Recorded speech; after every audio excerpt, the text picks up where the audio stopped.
ઉદ્ઘાટન સમારોહની શરૂઆત કરીએ। આપ સૌનો ખૂબ ખૂબ આભાર। અમે હૃદયથી આપના આભારી છે, અમારા આમંત્રણને માન આપીને આ જગ્યાએ આપ આવ્યા। સમય આપનો બહુ કિંમતી છે અને એટલા જ માટે આપણે આગળ વધીએ। સંજયભાઈને શાળાના સમયથી પેઇન્ટિંગનો શોખ હતો, પણ ઘણા બધા વર્ષો પછી 1994ની સાલમાં દેવનું હલવાન એ વિષય પર પેઇન્ટિંગ કરવાનું દર્શન જાણે કે પ્રભુ આપે આપ્યું। ફતેગંજમાં આપણું જે સેન્ટનરી મેથોડિસ્ટ ચર્ચ છે, ત્યાં ગુડ ફ્રાઇડેના દિવસે સૌ પ્રથમવાર આ એક્ઝિબિશનની શરૂઆત સંજયભાઈ મસીહે કરી અને ત્યારથી અત્યાર સુધી 94થી લઈને 2019માં 25 વર્ષ પૂરા કર્યા અને મને ઘણી બધી વાર તક મળી। આપનામાંના ઘણા બધા મિત્રો પણ આવ્યા। હવે આ સમય છે, પ્રીતિબેન વળવી આપણી મધ્ય હાજર છે। એમને વિનંતી કે એક સુંદર ગીતમાં તેઓ આપણને આગેવાની આપશે। પ્રીતિબેન।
अपनी शादी दिए जाना, अपनी शादी दिए जाना, मैं कहूँगा फिर से ये कहना मसीह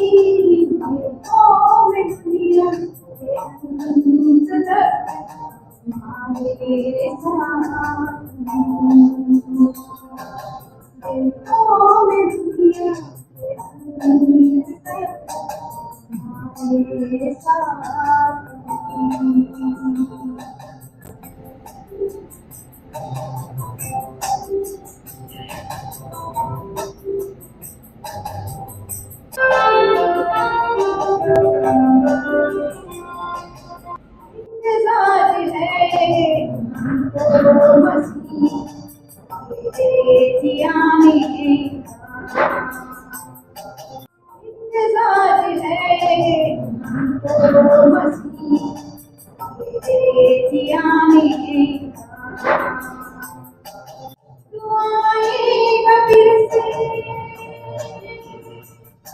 लिखा है वचन में,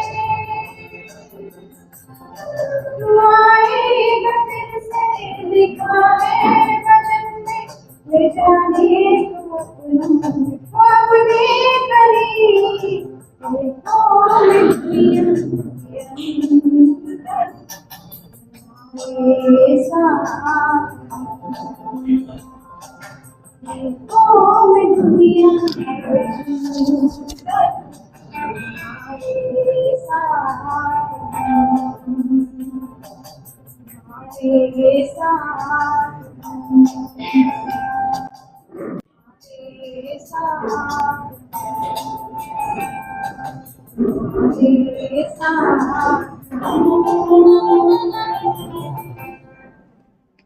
First Corinthians chapter 15 verses 51 to 58. હવે ભાઈઓ હું એ કહું છું કે માંસ તથા રક્ત ઈશ્વરના રાજ્યનો વારસો પામી શકતા નથી, તેમજ વિનાશીપણું અવિનાશીપણાનો વારસો પામનાર નથી। જો હું તમને એક રહસ્ય કહું છું, આપણે સર્વ ઊંઘીશું નહીં, પણ છેલ્લું રણશીંગડું વાગતા જ એક ક્ષણમાં આપના પલકારામાં આપણે સર્વનું રૂપાંતર થઈ જશે. કેમ કે રણશીંગડું વાગશે અને મુવેલા અવિનાશી થઈ રહેલું છે અને આપણું રૂપાંતર થશે. કેમ કે આ વિનાશીને અવિનાશીપણું ધારણ કરવું પડશે અને આ મર્ત્યને અમરપણું ધારણ કરવું પડશે.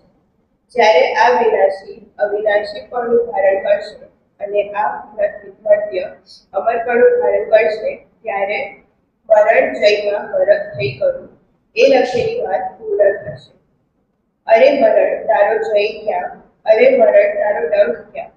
મરણનો ડંખ તો પાપ છે અને પાપનું સામર્થ્ય નિયમશાસ્ત્ર છે. પણ ઈશ્વર જે આપણા પ્રભુ ઈસુ ખ્રિસ્ત દ્વારા આપણને જય આપે છે તેમને ધન્યવાદ. એ માટે મારા પ્રિય ભાઈઓ, તમે સ્થિર તથા દ્રઢ થાઓ અને પ્રભુના કામમાં સદા બચ્યા રહો. કેમ કે તમારું કામ પ્રભુમાં નિરર્થક નથી એ તમે જાણો છો. And how wonderful, the last trumpet, it is just come here in this verse. પ્રભુનો આભાર માનીએ છીએ. આ જે શીર્ષક છે આ એક્ઝિબિશનનું, છેલ્લું રણશીંગડું, એ આપણે આ પ્રભુના વચનમાં આપણે જોયું. અને હવે પછીનો જે સમય છે એ આપણે પ્રેરણાબેનને આપવા માંગીએ છીએ. પ્રેરણાબેન મસી, સંજયબેનના પત્ની છે. એ આપણને હાઉસ ઓફ ક્રિએશન એ અંતર્ગત આપણને થોડુંક જણાવશે કઈ રીતે હાઉસ ઓફ ક્રિએશનથી આ આખી બાબતની શરૂઆત થઈ અને એ આખી જે યાત્રા છે એ વિશે આપણને પ્રેરણાબેન આગળ દોરશે. સર્જન ધ હાઉસ ઓફ ક્રિએશન એ મુલાકાત મંડપનું દર્શન છે, તેને પ્રસ્તુત કરે છે. એ દર્શનની સાથે આગળ વધે છે. આપણે જાણીએ છીએ કે નિર્ગમનના સમયમાં ઈશ્વરે નિર્ગમન 25:8 કહ્યું કે તેઓ મારા માટે પવિત્ર સ્થાન બનાવે કે તેઓ તેવું રહો.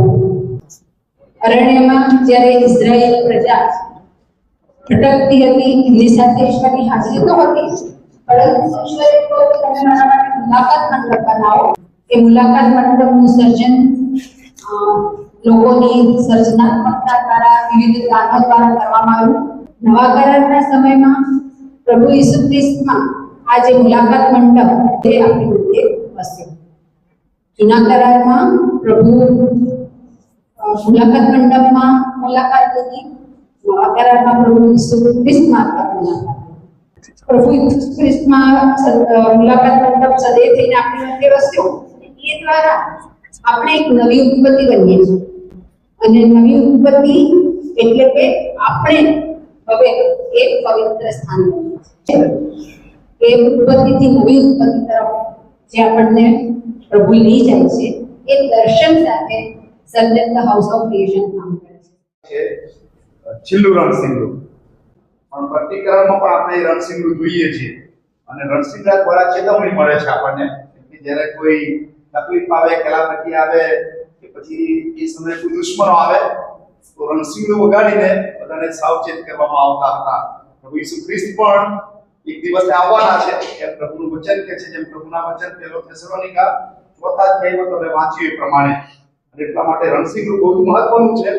અને જ્યારે તમે આ મુદ્રાલય હેઠળ પેઇન્ટિંગ્સ તૈયાર કર્યા છે ત્યારે અમારી પ્રાર્થના અને શુભેચ્છાઓ છે કે ચોક્કસ લોકોને ચેતવણી મળે, લોકો પ્રભુના માર્ગમાં તૈયાર થાય એવી અમારી પ્રાર્થના છે. ઈશ્વર પિતા, ઈશ્વર પુત્ર અને ઈશ્વર પવિત્ર આત્માને નામે આ એક્ઝિબિશનને આપણે દીપ પ્રગટાવીને પૂરું જાહેર કરીએ છીએ પ્રભુ રમણીપણા માટે.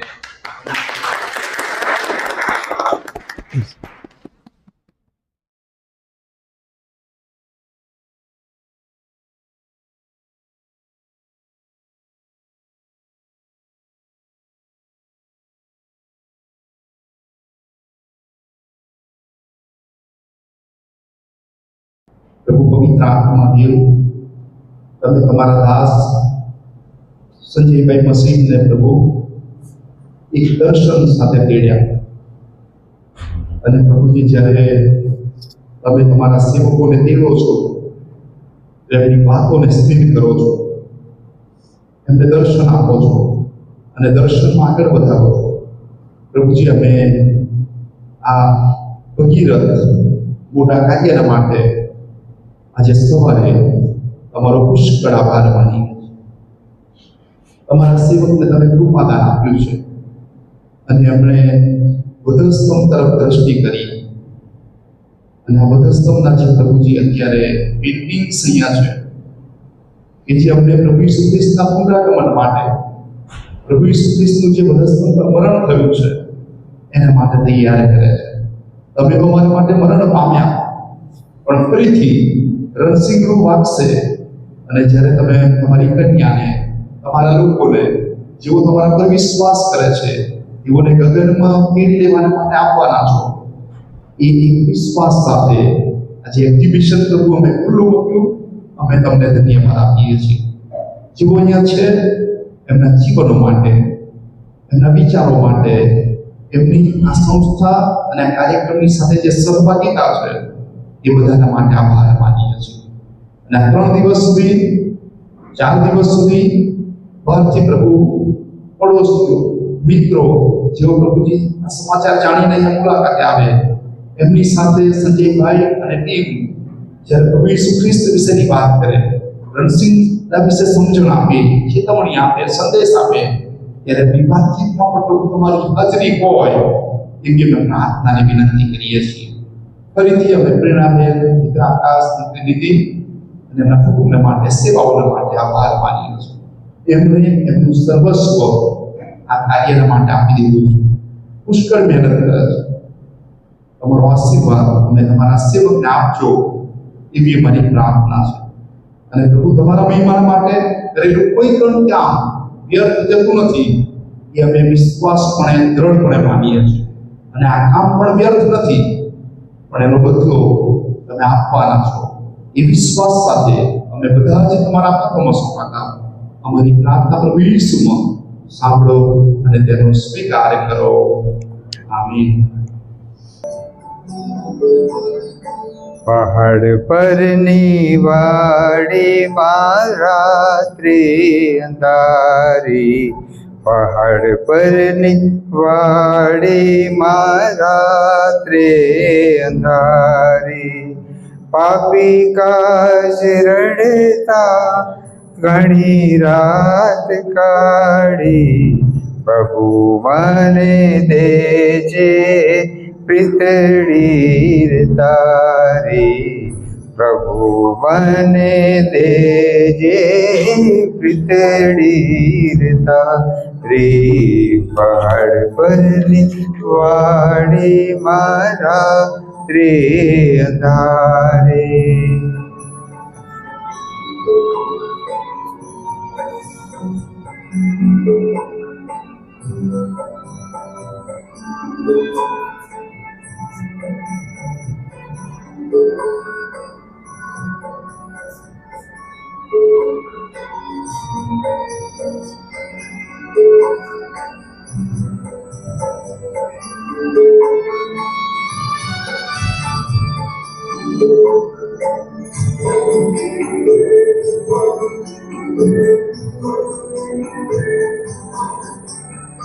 લોહી જેવા ટપકા કપાળેથી પડ્યા, લોહી જેવા ટપકા કપાળેથી પડ્યા, કોણથી કહેવાય રે પ્રભુ દુઃખ તારા, કોણથી કહેવાય રે પ્રભુ દુઃખ તારા, પ્રભુ મને દેજે પ્રીતડી રે તારી, પહાડ પરની વાડી મારા ત્રે અંધારી, પહાડ પરની વાડી મારા ત્રે અંધારી.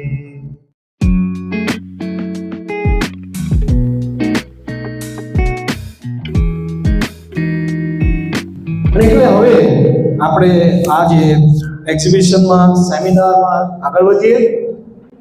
આપ સર્વનો હું હૃદયપૂર્વક આભાર માનું છું. અને અત્યારે આ સેમિનારનો જે વિષય છે છેલ્લું રણસીંગડું, અને જે લિટરેચર તમને આપવામાં આવ્યું છે એ તમે સાથે જોતા રહેજો. બહુ જ મહત્વનો જે વિષય છે ધ લાસ્ટ ટ્રમ્પેટ. ઘણીવાર એ બાબત કહેવામાં આવે છે કે આપણે છેલ્લા દિવસોમાં જીવીએ છીએ. તો છેલ્લા દિવસો શું છે, બરાબર? અને આજથી 2000 વર્ષ પહેલા પ્રભુ ઈસુના શિષ્યો એમને પૂછે છે કે અંત સમયની નિશાનીઓ શું છે, રાઈટ? તો શું છે કે આપણે જોઈએ છે કે જૂના કરારથી આ બાબતના સંકેતો છેલ્લા દિવસોના સંદર્ભમાં જોવા મળે છે. The day of the Lord, પ્રભુનો દિવસ, બરાબર છે? એ જૂના કરારમાં આપણે અવારનવાર એ બાબત સાંભળીએ છીએ. દાનિયેલ પ્રબોધક જે છે એનું પુસ્તક, એનો 7મા અધ્યાયથી તમે 12મા અધ્યાયથી જુઓ તો એના સંબંધી એ ભવિષ્ય કથનો જોવા મળે છે કે માણસ જાતનો ઇતિહાસ જે છે એ કંઈ આમ ચાલ્યા જ કરશે એવું નથી. એનું સમાપન થશે. અને એટલે એ પ્રમાણે આપણે અંત સમય તરફ સરકી રહ્યા છે. પરંતુ હવે એની અંદર જે મહત્વની જે ઘટના છે એ ઘટના મંડળી માટે જે બહુ જ રોમાંચક જે બાબત છે, બહુ રસપ્રદ જે ભવિષ્ય કથન જે છે. કારણ કે સંત પાઉલ શું કહે છે કે જુઓ, હું તમને એક રહસ્ય કહું છું. હવે બાઇબલની અંદર જ્યારે જ્યારે જુઓ શબ્દ હોય ને, બીહોલ્ડ,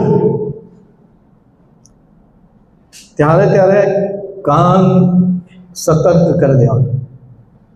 કારણ કે એ જે શબ્દ જો તમે હિબ્રુમાં જુઓ, તમે ગ્રીકમાં જુઓ, તો એ શબ્દ છે એનો અર્થ એ થાય છે કે બહુ જ ધ્યાનથી સાંભળો, એને ગ્રહણ કરો, એને પરસીવ કરો. કારણ કે આ બહુ જ ઇમ્પોર્ટન્ટ સમાચાર છે, બહુ ઇમ્પોર્ટન્ટ ઘોષણા છે. અને એટલે પ્રભુ કહે છે કે જુઓ.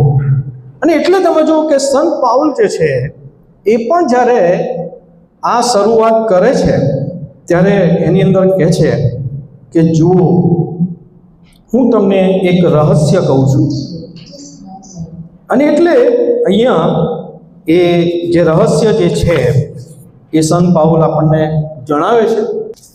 તો અહીંયા જે વિષય છે લાસ્ટ ડેઝ, એના માટે એક આખો અભ્યાસનો વિષય છે, એને એસ્કેટોલોજી કહે છે, કે જે અંત સમય અને જે એન્ડ ઓફ ધ ટાઈમ્સ, છેલ્લા દિવસો, એના પર અભ્યાસ કરે છે. અને એસ્કેટોસ જે ગ્રીક શબ્દ છે એટલે કે છેલ્લું, બરાબર? તો આ છેલ્લું જે છે એ સમયનો આપણે અભ્યાસ કરી રહ્યા છીએ.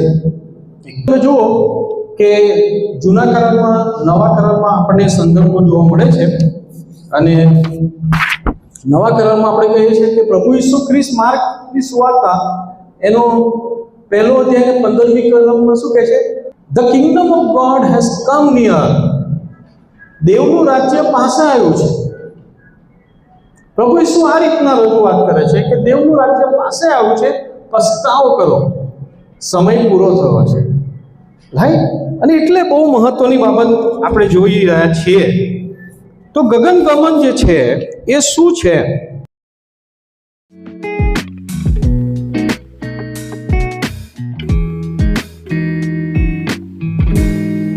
બરાબર? તો એનો ઉપયોગ જે છે એ 1 થેસાલોનિકી અને એનો 4થો અધ્યાય અને 17મી કલમ, આપણે આ 2 જે અધ્યાય વાંચ્યા. પરંતુ ગગનગમન શું છે? તો એના માટે એક વિશેષ શબ્દ છે જે ગ્રીક શબ્દ પાઉલ યુઝ કરે છે. અને એ શબ્દ છે હાર્પાઝો. હાર્પાઝો જે શબ્દ છે એનો અર્થ એવો થાય છે કે ધારો કે કોઈ છોકરો જતો હોય અને એક ગાડી આવે, અને ગાડી આવીને એ છોકરાને ઉંચકીને અપહરણ કરીને લઈ જાય. અને એટલે પાઉલ અહીંયા એ સંદર્ભમાં કહે છે કે હાર્પાઝો જે છે એ ઘટના થશે, બરાબર? અને એટલે અહીંયા સમગ્ર જે બાબત આપણે સમજીએ છીએ ગગનગમન, એમાં બે અધ્યાય છે. અને 2 અધ્યાયની અંદર જે 1 કોરિન્થી 15મો અધ્યાય જે છે બરાબર, 1 કોરિન્થી 15મો અધ્યાય છે, એની અંદર પાઉલ જે છે એ ખાસ જે બાબતની નોંધ કરે છે એ કહે છે કે રૂપાંતરની વાત કરે. We will be change. એક ક્ષણમાં આંખના પલકારામાં એ રીતના સમજાવવાનો પ્રયત્ન કરે છે કે સમય જે છે એનો તમે નાનામાં નાનો ભાગ તમે કરો. તમે સમયને સેકન્ડમાં લઈ જાઓ, નેનો સેકન્ડમાં લઈ જાઓ, but that time will be very brief time, instant. અને એને સમજાવવા એવું કહે છે કે આંખના પલકારામાં યુ વિલ બી ચેન્જ. તમારું બદલાણ થશે, તમે બદલાઈ જશો અને તમે જે વિનાશી છે શરીર એ અવિનાશી શરીર તમે ધારણ કરશો. You will be transform instantly. બરાબર. અને એટલે એક બાબત એ કહેવા માંગે છે. બીજી બાબત એ જે કહેવા માંગે છે કે દેવ પોતે, પ્રભુ ઈસુ ખ્રિસ્ત પોતે ગર્જના સહિત, પ્રમુખદૂતની વાણી સહિત, રણશિંગડાના અવાજ સહિત એ ઉતરશે. અને આપણામાં જે તે વખતે જીવતા છે એનું રૂપાંતર થશે. જે વિશ્વાસમાં છે, જેમણે પ્રભુ પર એ વિશ્વાસ કર્યો છે કે એ પુનરુત્થાન પામ્યા છે, ઈસુ ખ્રિસ્ત મરણ પામ્યા, દટાયા, ઉઠ્યા મારા પાપના. અને એટલે એનું શું થશે? એ વિશ્વાસ કરનાર જે વ્યક્તિ છે એનું રૂપાંતર થશે. અને જે વિશ્વાસીઓ કદાચ આપણે તે વખતે ના જીવતા હોય ને આપણે મરી ગયા હોય તો એ લોકો પહેલા ઉઠશે. અને એટલે એના ઉપર એક પેઇન્ટિંગ એ બનાવીને મૂક્યું છે અને એ ઉઠશે અને આંખના પલકારમાં આપણું રૂપાંતર થશે. બીજા જે અધ્યાયમાં 1 થેસલોનિકી 4 અધ્યાયમાં જે આપણે જોઈએ છે એમાં એક બાબત પાઉલ રજૂ કરે છે અને એમાં કહે છે કે આ ઘટના બનશે, પ્રભુ ઈસુ ખ્રિસ્ત ઉતરશે અને આપણે એને મળવા સારું વાદળમાં ખેંચે.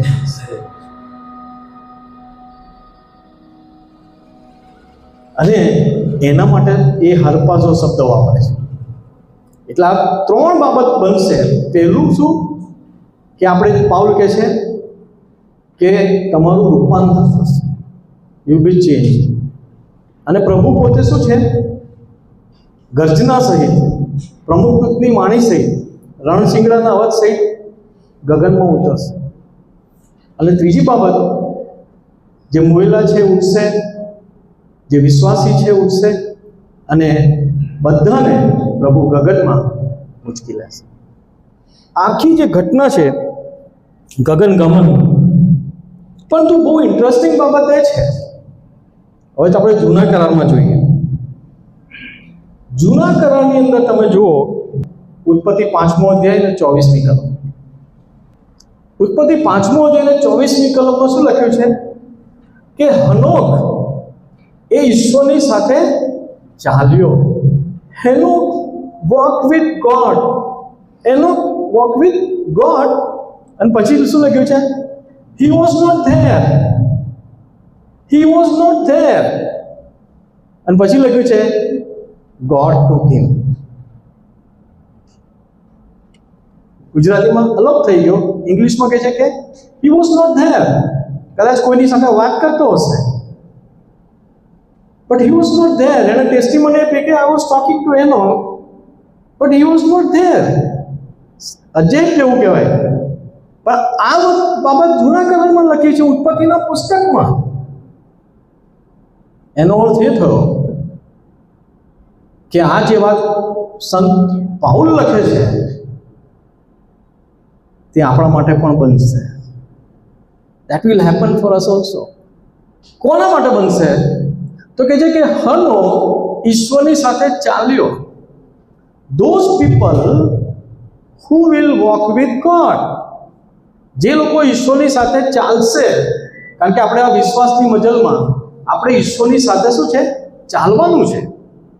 કારણ કે હનોક એના જમાનામાં એ જે દુષ્ટ જમાનો છે એ સમયની અંદર હનો 300 વર્ષ ઈશ્વરની સાથે ચાલ્યો અને એટલે ઈશ્વર એને લઈ લીધો, અલોપ થઈ ગયો. અને આપણને પણ પ્રભુ લઈ લેશે. દાનિયેલ પ્રબોધક જે છે એ 12મો અધ્યાય અને બીજી કલમ એમાં લખ્યું છે કે જેઓ પૃથ્વીની ધૂળમાં ઊંઘેલા છે તેઓમાંના ઘણા જાગી ઉઠશે. ડેનિયલ ચેપ્ટર 12 વર્સ 2 એમાં લખ્યું છે કે જેઓ પૃથ્વીની ધૂળમાં ઊંઘેલા છે. હવે આ શું કહેવા માંગે છે? તો જો દાનિયેલ પ્રબોધક એ કહે છે કે એ લોકો જાગી ઉઠશે અને કેટલા અનંત જીવનમાં દાખલ થશે.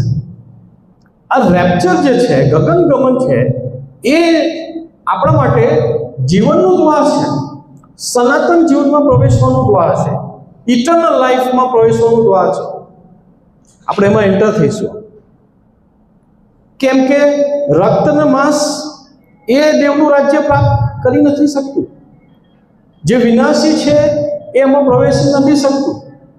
એ કન્ડિશન છે, એ જરૂરી છે કે તમે અવિનાશી શરીર, સ્વર્ગીય શરીર તમે ધારણ કરીને પ્રવેશો. અને એટલે અહીંયા તમે જુઓ, આ જ બાબત જે છે એલિયાને પણ પ્રભુએ ઉચકી લીધો. તો હવે રેપ્ચર જે શબ્દ છે એ શબ્દ બાઇબલમાં નથી, પણ એનો એ ક્યાંથી આવ્યો છે એ જોઈએ તો કે છે કે એ શબ્દ ઉપર છે આ રેપિયર શબ્દ આવ્યો અને પછીથી એના માટે રેપિયો એટલે મૂળ જે છે એ હર્પસનો જે શબ્દ છે એના ઉપરથી આ રેપિયર શબ્દ આવ્યો અને એના ઉપરથી રેપ્ચર શબ્દ આવ્યો. બરાબર. હવે આપણે જોઈએ કે રણસિંગડું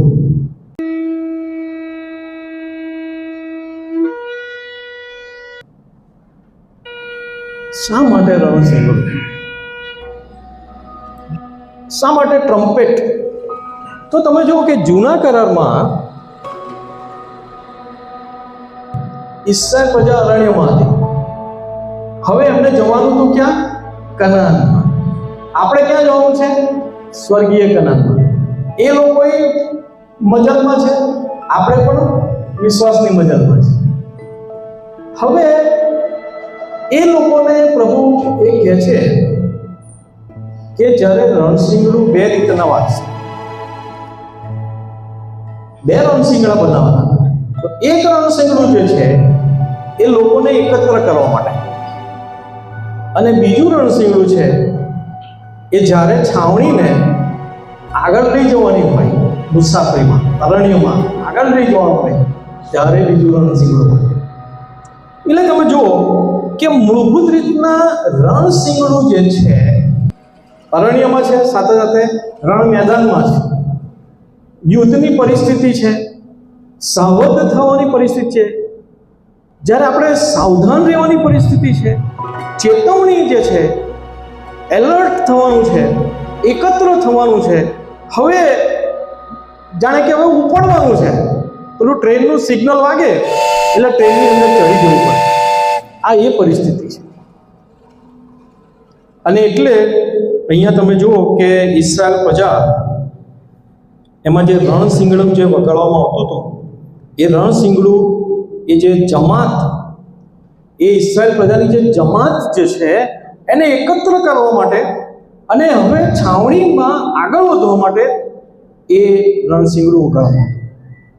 એટલે આપણે બી એક તારણ કાઢીએ છીએ કે સંત પાઉલ જે કહે છે કે છેલ્લું રણસિંગડું વાગશે, તો એ રણસિંગડું વાગશે એનો સંદર્ભ પ્રભુ પાઉલ એ સાથે જોડે છે.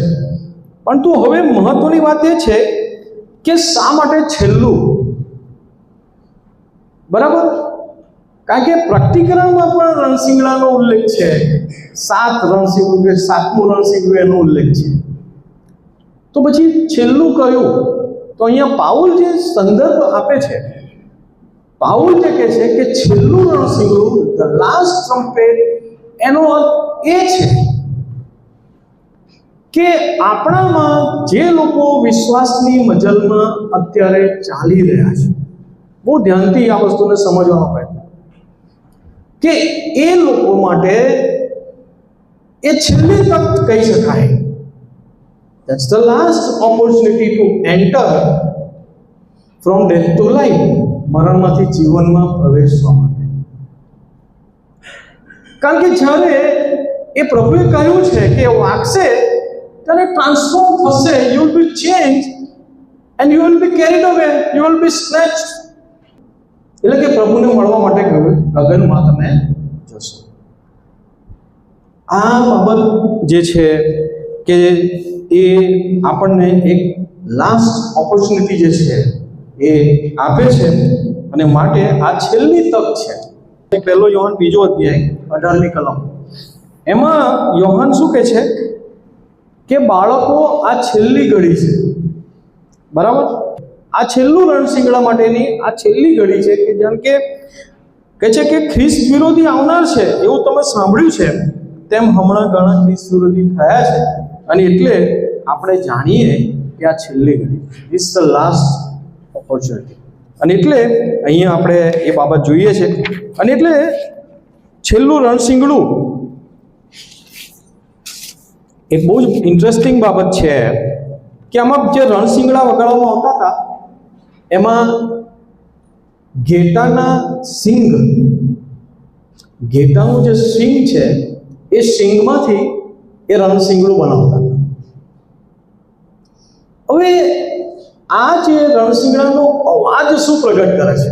આપણે છેલ્લું રણશીંગડું શા માટે જોયું કે છેલ્લી તક છે, અને આ એક મંડળીને એની આગળની મુસાફરી માટે તૈયાર રહેવા માટેનું એક સિગ્નલ છે, એક ચેતવણી છે, બરાબર?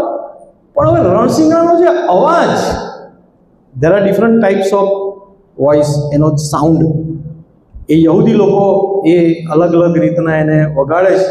પણ અહીંયા એનો જે અવાજ જે છે, આપણે એ રીતે જોવા માંગીએ છીએ કે એ અવાજ જે છે એ ઈશ્વરનું પરાક્રમ, એનું સામર્થ્ય, એની દિવ્યતા એ પ્રગટ કરે છે, એ ટ્રમ્પેટ, બરાબર? અને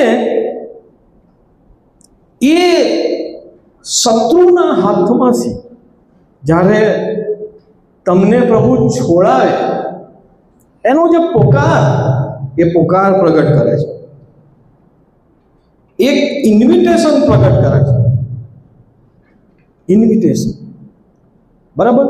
એક એના જે પ્રભુના જે વિશ્વાસીઓ છે એના અનંત જીવન તરફ કૂચ કરવા માટે, દેવના રાજ્ય તરફ, કારણ કે પ્રભુ શું કહે છે કે દેવનું રાજ્ય પાસે આવ્યું છે, એમાં પ્રવેશવા માટે એ તમને આમંત્રિત કરે છે. એવો વાત છે. પણ કોઈ જગ્યાએ મેં વાંચ્યું કે આ જે ઘેટામાંથી જે રણશીંગડું બનાવતા હતા એને હિબ્રુમાં શોફાર કહે છે. શોફાર, એ જે ઘેટાના સિંગમાંથી જે રણશીંગડું બનાવે, તો કોઈકે બહુ સરસ વાત લખી છે કે એ જે અવાજ જે છે એ અરણ્યમાં જ્યારે ઇબ્રાહિમ એના દીકરાનું બલિદાન આપવા માટે તૈયારી કરેલી, અને ત્યારે એક ઘેટાનો અવાજ સંભળાયો કે ફસાઈ ગયું હતું, પ્રભુએ હલવાનું પૂરું પાડ્યું. એ રણશીંગડાનો જે અવાજ જે છે, જાણે કે એ અવાજ છે, that cry.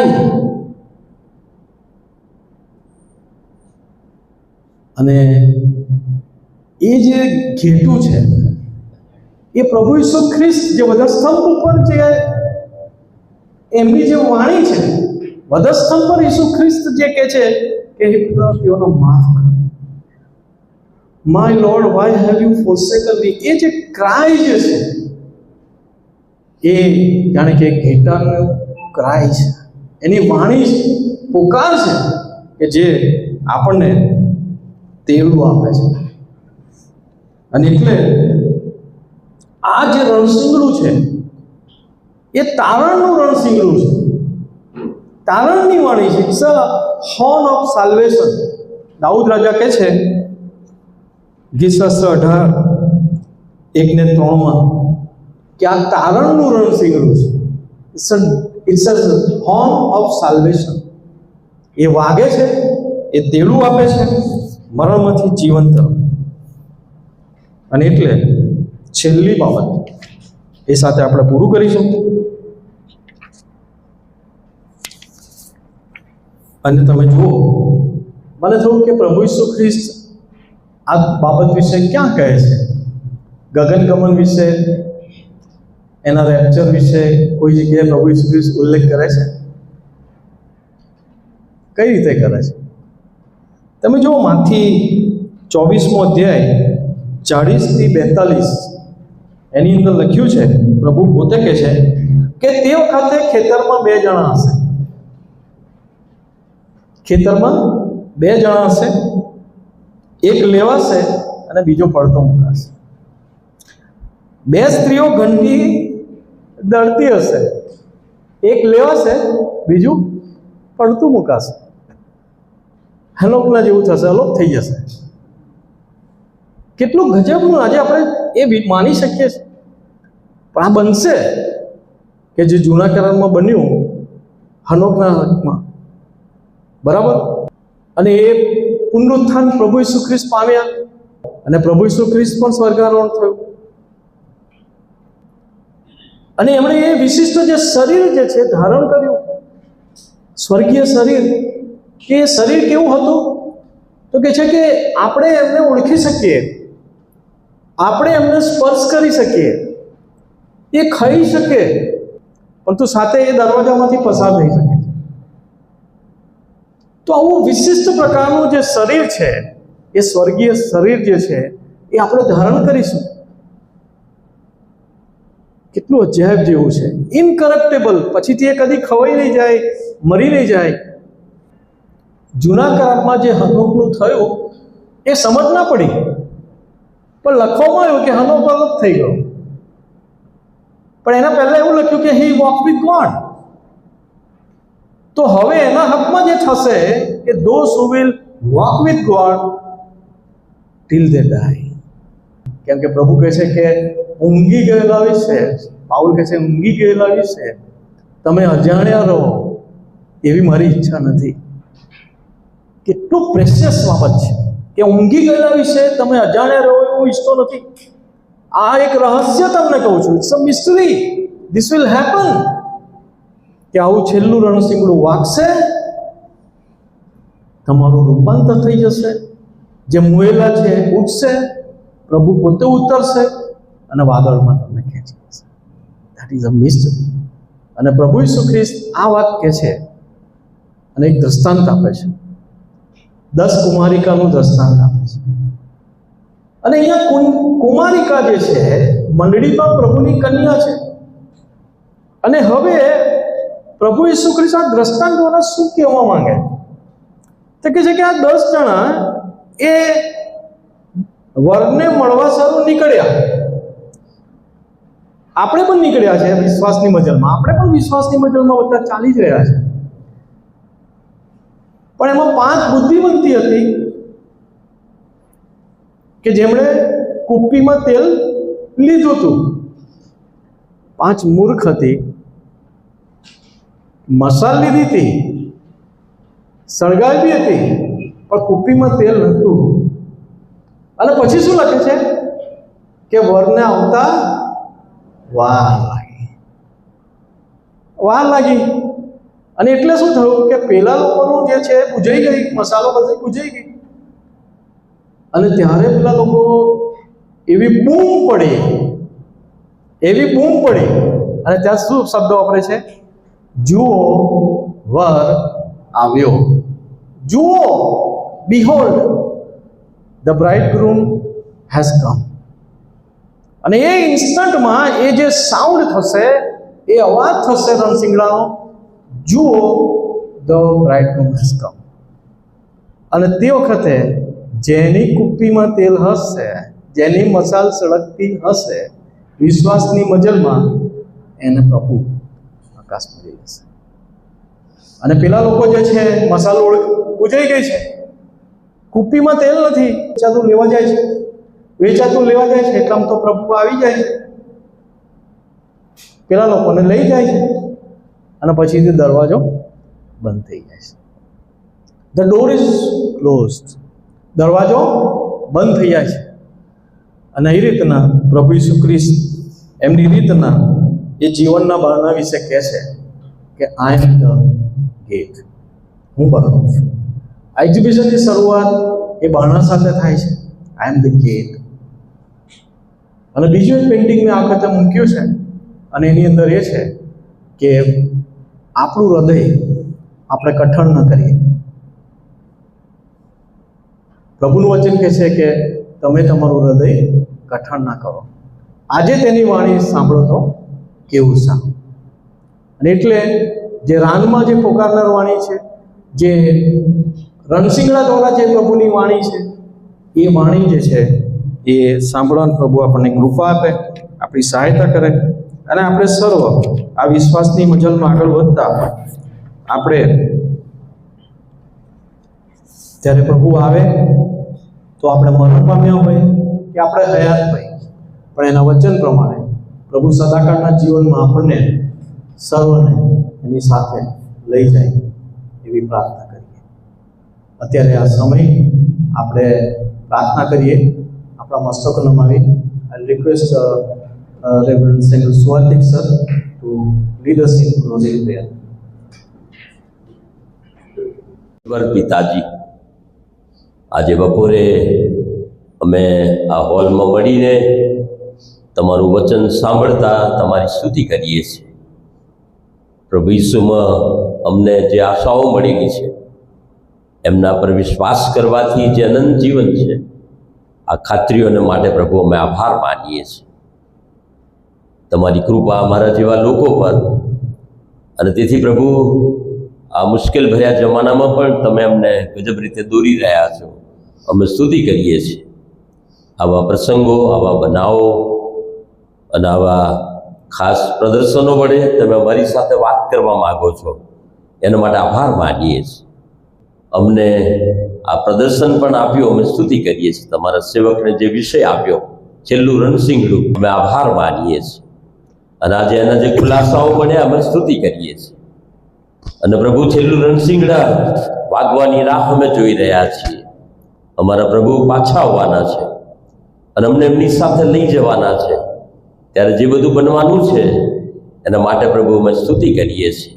અને તે તમારા સેવકોએ કહ્યું છે એ પ્રમાણે અમારા માથા ઊંચા કરવાના માટે, વિશ્વાસમાં મજબૂત થવાના માટે અને ખાતરીથી રાહ જોવાના માટે અમારી મદદ કરો એવી પ્રાર્થના કરીએ છીએ. અને અમે પ્રભુ એના માટે આ દિવસોમાં તૈયાર થઈ જઈએ એવી કૃપા માગીએ છીએ. અમને બધાને આ ભૂંડા જમાનામાં, કઠણ જમાનામાં વિશ્વાસમાં મજબૂત કરો અને અમારા હૃદયો અમે કઠણ ન કરીએ, પણ તમારી હજુરમાં નમાવી દઈએ અને પસ્તાવા સાથે પ્રભુ ઈસુને સ્વીકારીને અમે પણ બધા જીવન, ભરપૂર જીવન, અનંત જીવન પામીએ એવી અમારી પ્રાર્થના છે. ફરીથી તમારા સેવકને, એમની મહેનતને અને એમને તમે જે કંઈ આપ્યું છે તમારા મહિમાને માટે, સેવાને માટે, એ બધું આશીર્વાદિત કરજો. અને આ હોલ તમારી નજર નીચે રહે, દેવનો આત્મા કાર્ય કરતો રહે એવી પ્રાર્થના કરતા અમે સર્વ તમારા હાથોમાં સોંપાઈએ છીએ. વાલા ઈશ્વરને માગ્યું છે, સાંભળીને સ્વીકાર કરો. આમેન.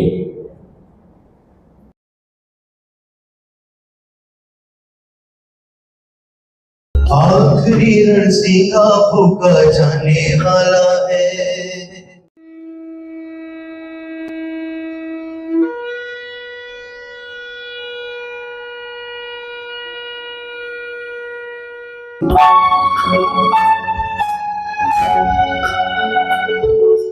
आखिरी रणसिंगा फूका जाने वाला है. तेरा मेरा सबका यीशु आने वाला है. आखिरी रणसिंगा फूका जाने वाला है. तेरा मेरा सबका यीशु आने वाला है। तू कहाँ होगा, कहाँ होगा, तू कहाँ होगा, तू कहाँ होगा।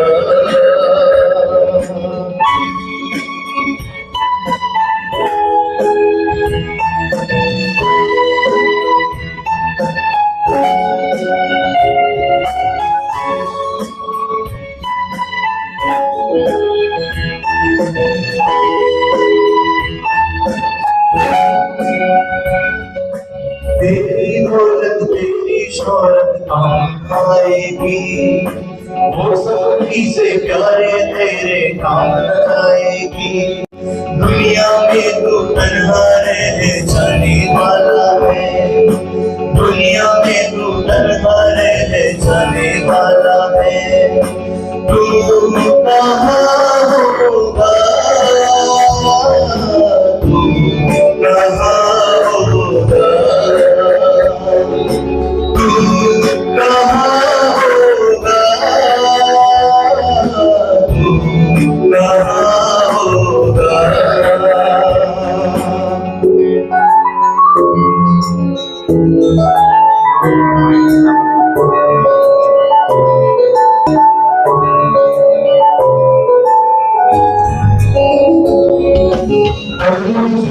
सीधे मुर्दे जी मरेंगे, माटी जो जिंदा है बदल जाएंगे। पहले जो मसीह में मुर्दे जी मरेंगे, माटी जो जिंदा है बदल जाएंगे। तुम कहाँ